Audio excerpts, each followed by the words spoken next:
All right, guys, welcome back to another day of calculus. Okay, today is the last section um, of our chapter 0, which is kind of our pre-calc review here, getting into the trig functions. Um, you may have noticed that I pushed your test back a full week. The reason I did that is because when I looked at our last chapter and everything we've done so far, this was really the only thing that we need from the next chapter.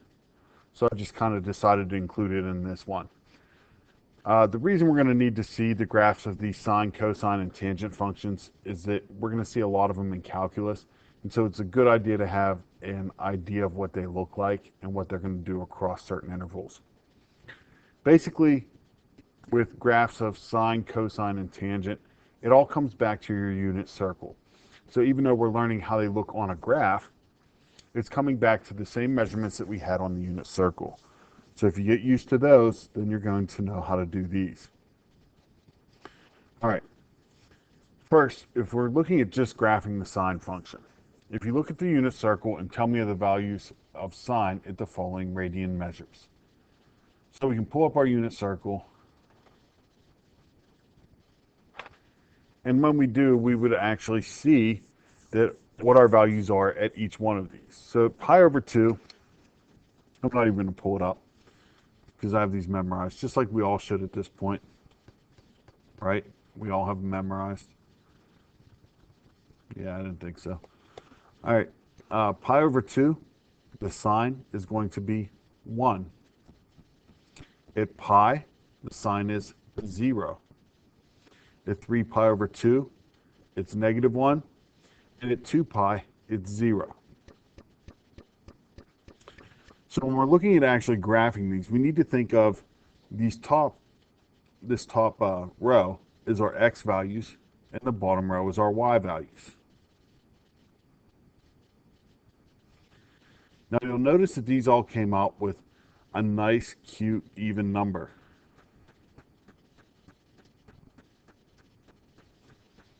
Like 1, 0, negative 1, and 0. So without getting into too much detail about where my values are, if I start with pi over 2 and then make that pi, this is halfway in between 0 and pi. So that's just where I have my pi over 2 set. Then would be 3 pi over 2 and 2 pi. Now you should recognize 2 pi as the end of our unit circle. So if I went the whole way around and came back to the beginning, it would be 2 pi. Anything beyond that, we have our coterminal angles, and you're going to see how those end up being important. That's going to be a little later here.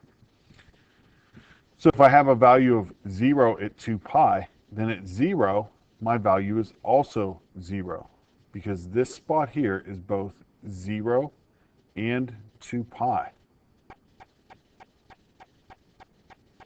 So my first point would be at 0 for the sine function. Then at pi over 2, it's up to 1. At pi, it's 0 again. At 3 pi over 2, it's negative 1. And if we're looking at the unit circle, remember my sine is the y values. And that's really where this all comes from. Pi over 2 is here. The y value is 1. Pi is here. The y value is 0. It's back on the axis again. 3 pi over 2, we're down here at negative 1. And at 2 pi, we're back to 0. So that's where these points come from.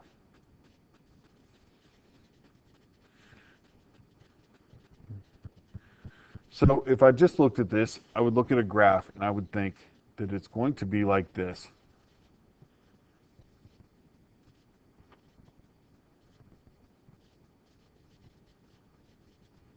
That one's clearly off a little bit.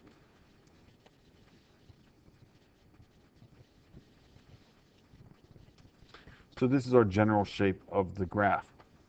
But if I think about some of my other values that are in between these points, like between 0 and pi over 2, let's say I'm looking at pi over 4. Pi over 4 is root 2 over 2. If I put that in a calculator,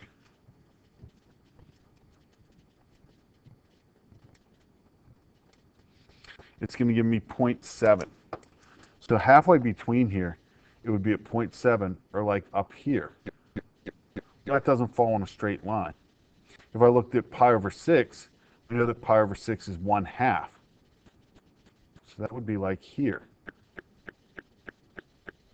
If I look at pi over 3, that's going to be root 3 over 2.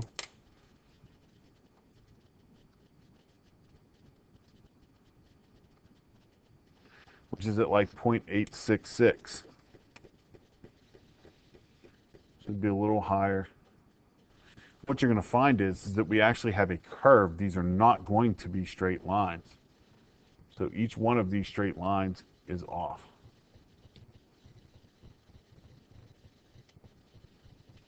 But it does follow that same, that was wrong, but it does follow that same general pattern as we're going up.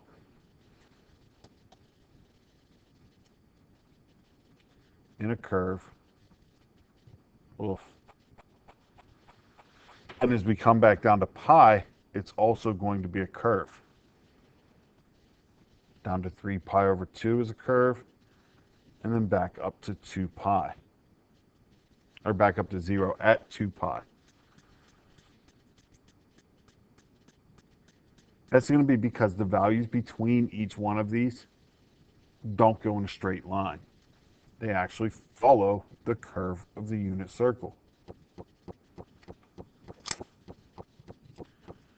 More in depth on that, if I'm going from 0 to 2 pi, and what that means is my line, or my radius, is following this pattern, okay? And as it's following around that circle, you can see it forms this curve here. Because it's my sine is increasing all the way up to 2 pi, but the increase is getting smaller and smaller. See, this is more of a drastic increase as we come across here. But as we get up towards pi over 2, it's going to be a smaller increase at a time. So that's why it kind of trails off here at the top. From pi over 2 to pi, my radius, if I look at this, my y values are all going down. They're getting closer and closer to 0, and they kind of trail off at the end.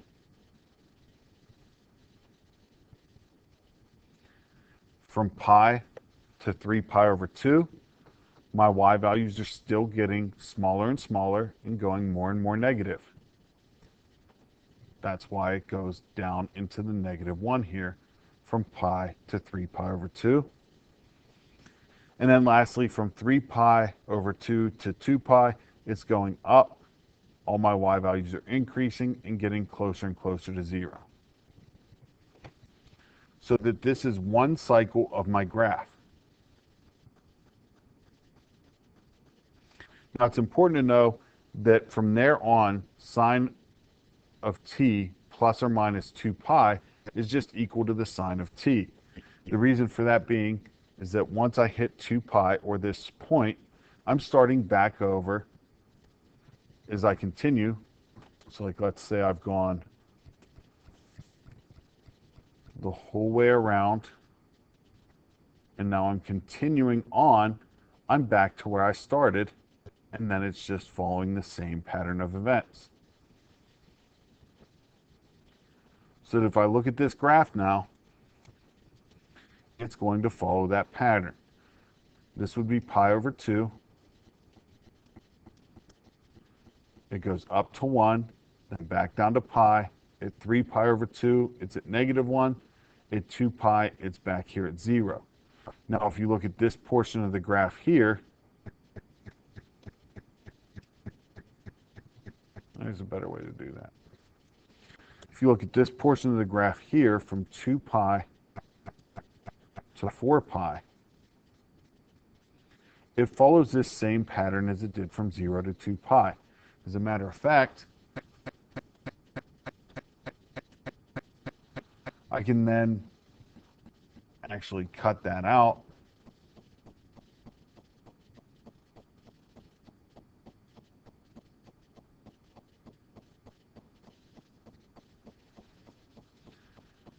and set it, get it back to the same size, and set it down right on top of here, and it follows the same pattern, as you can see.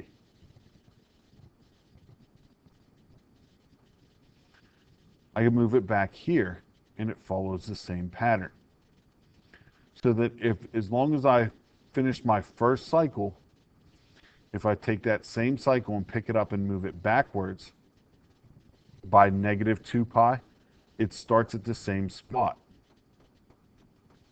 If I go back to negative 4 pi, it's doing the same thing. So in other words, once I get out past 2 pi, I'm just starting the cycle over again. That is called a period. It's one cycle that goes from beginning to end, and then the period starts again. It goes from beginning to end.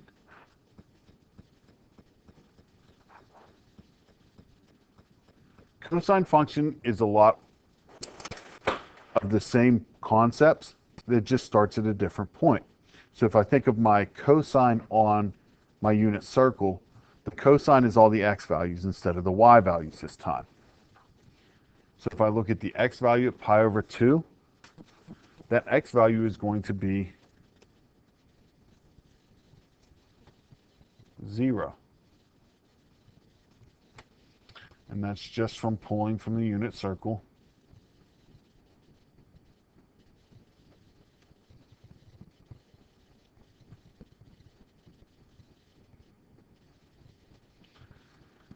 Pull from the unit circle, here's pi over 2. My x is 0. At pi, it's negative 1. At 3 pi over 2, which is down here, it's 0. And at 2 pi, it's 1.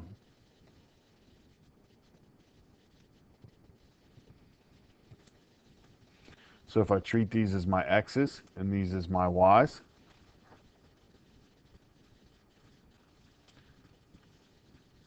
then if I graph this function starting at 0, 0 is the same as 2 pi. So I'm going to start at 1. And this is pi over 2. This is pi. 3 pi over 2. And 2 pi. Follow the same pattern. I start at 0. At pi over 2, I'm 0. My y becomes 0. At pi, my y becomes negative 1. At 3 pi over 2, my y is 0. And at 2 pi, my y is 1. Now, this is a pretty poorly drawn graph, but I think you can get the point, because we're going to look at the actual graph on the next page. But it kind of cycles through and does the same thing. If I go backwards, it's going to do the same thing. This endpoint moves to here, and it drops down, goes back up. So from 0 to pi over 2, if I'm looking at my x values, it starts at 1, which is here.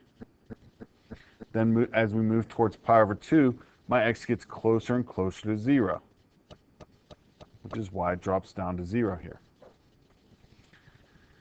From pi over 2 to pi, my cosine value gets more and more negative until it goes all the way back to negative 1. Here it's getting more and more negative until it hits negative 1.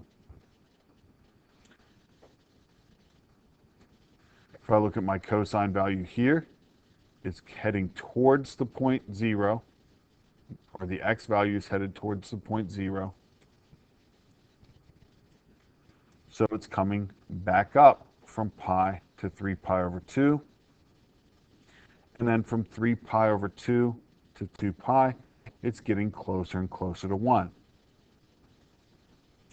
So it goes from 0 back up to 1. That's the end of the period. It's the end of the cycle. Just like with the sine function, the cosine of t plus and minus 2 pi is equal to the cosine of t. So my period is 2 pi for this because that's when it starts over again and follows the same trend. So we have our graph from 0 to 2 pi. Then starting at 2 pi, it's at 1 again, drops back down to 0, then to -1, back up to 0, and then it's going to go to 1 again. So we follow the same cycle. Okay, no homework tonight. You should start pulling your material together for your chapter test that's going to be next week. Start looking at your old homeworks, going over them again. You should look at the homework review videos I've posted. I haven't graded your homework for correctness, really. I'm checking to make sure that you're putting an effort in and that you're doing it.